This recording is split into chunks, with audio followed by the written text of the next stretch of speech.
Today is a great day of Navratri. We are sitting on the cusp of the 6th and the 7th.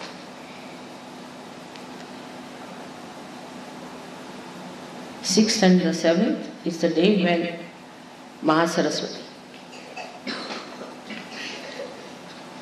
finished her work and the incarnation of the Shakti itself started. So at 12 o'clock today, the Devi takes the Shakti upon herself.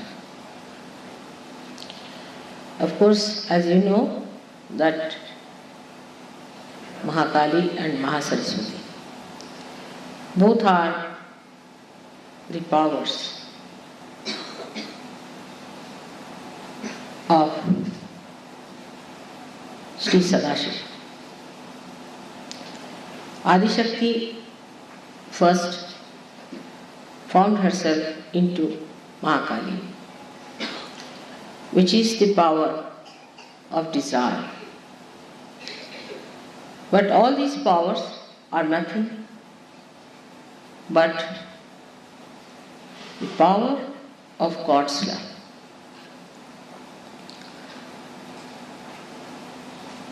So, in the series of this great love of God, Adishakti had to first become the power of desire.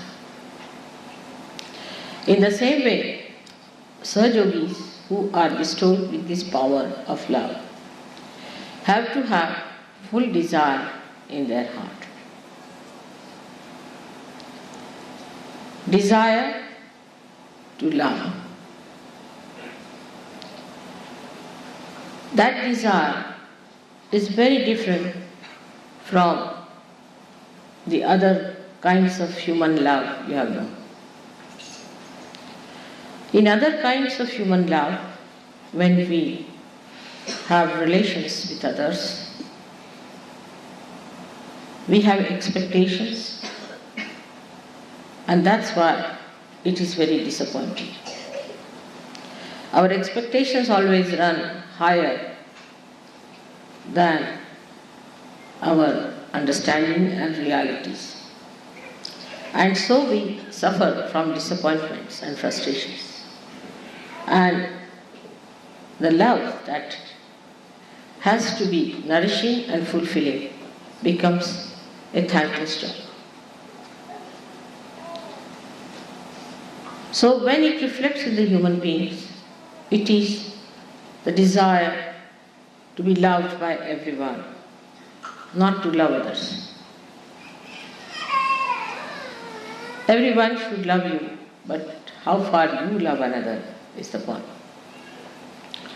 Naturally, everyone for oneself, so really nobody loves.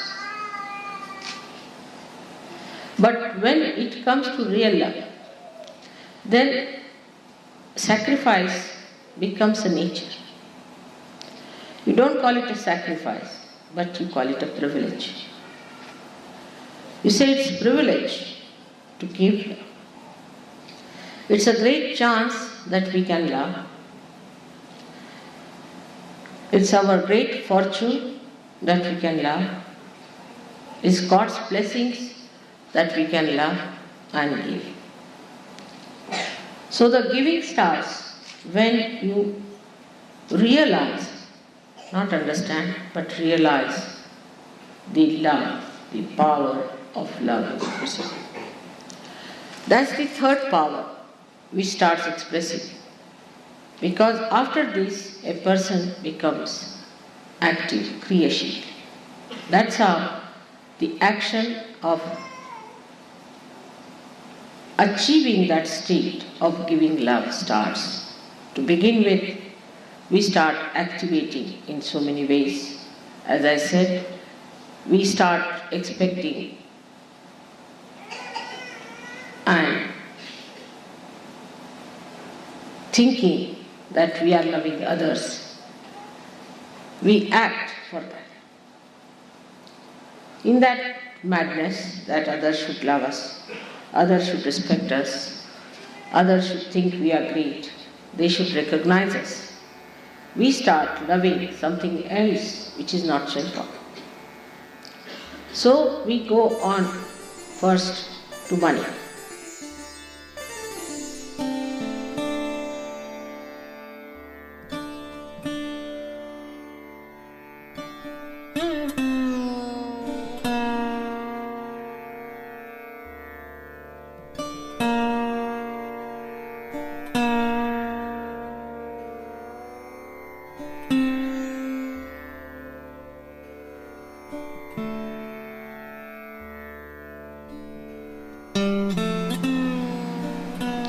And as Sahaja, what is your duty? Is to be completely dedicated for the betterment and the benevolence of others. That's the only thing which is going to nourish you to rise. If you look after your children like this, like mad, it's not going to help you. You will have problems. If you neglect your children, you will have problems. So come in the center and be just witnesses of all that.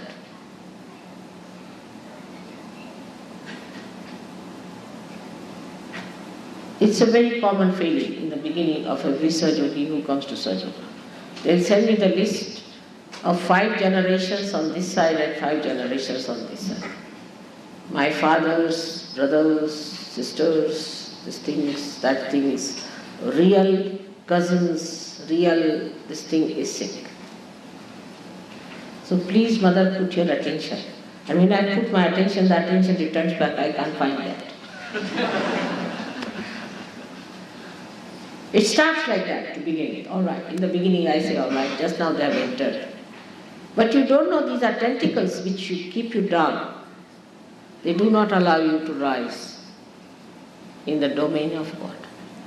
In the domain of God, everything that is yours, even your hair, are looked after by God Almighty. Everything. Can you understand that? Can you realize that? Is all done by billions and billions and billions of powers of Adishakti.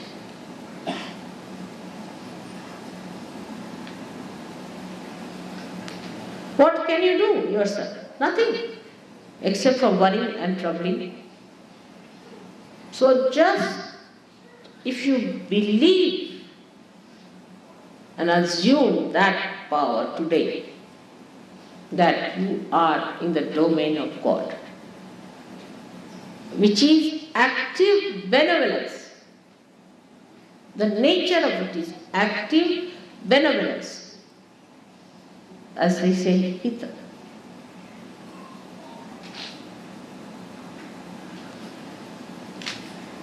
If you are sick, it is for your benevolence. If you are alright, it is for your benevolence. If you have money, it is for your benevolence. If you don't have money, it is for your benevolence. Everything does good for you in the domain of God. Do not judge it according to your own standards. Whom do you think to be a person who is benevolent in this world? Apart from me. Really, in the real sense of the word. Supposing you take a man who is very rich. Is he benevolent? No. Is he happy? No. Is he respected? No.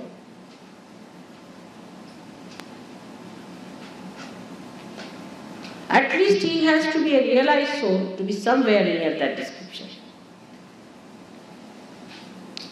And if you have to ascend in the domain of God, you have to know that everything works through His power. Your activity, your inactivity, your sleep, everything is worked through His powers of love. Love can never harm, can never destroy. You go a little ahead of it, and it showers flowers of God.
Navratri is the day to give you the balance.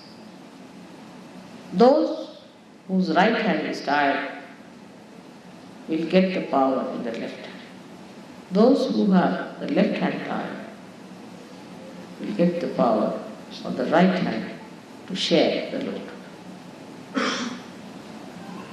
So those who are having money problems will solve their money problems. And those who have sleeping problems will solve their sleeping problems. But one can say, if somebody has both, then what do they do? I know of somebody, I lived there in that country, where they have both the power. They sleep as well as they have no money and they are not bothered.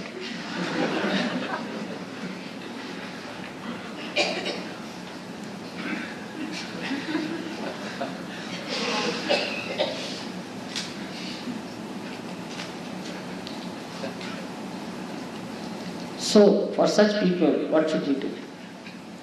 Of course, I won't tell you, but one has to do something about it.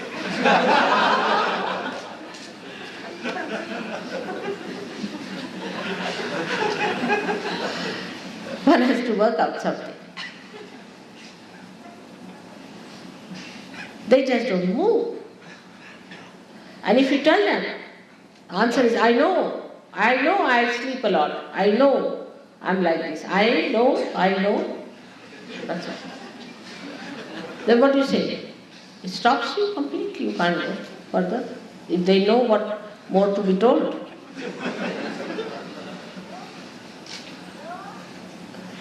This is a complete mountain there standing just to finish you completely.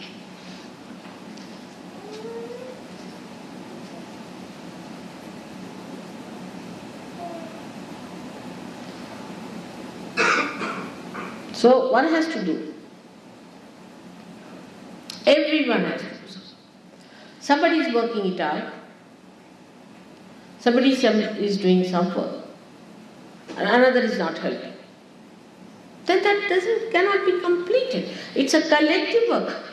One person cannot do it. I've seen it happens like this. It's a collective work. So we come to the position that Navratri today is not the work of mother only, which she did so far. It's the work of every one of us. I cannot do it single-handed.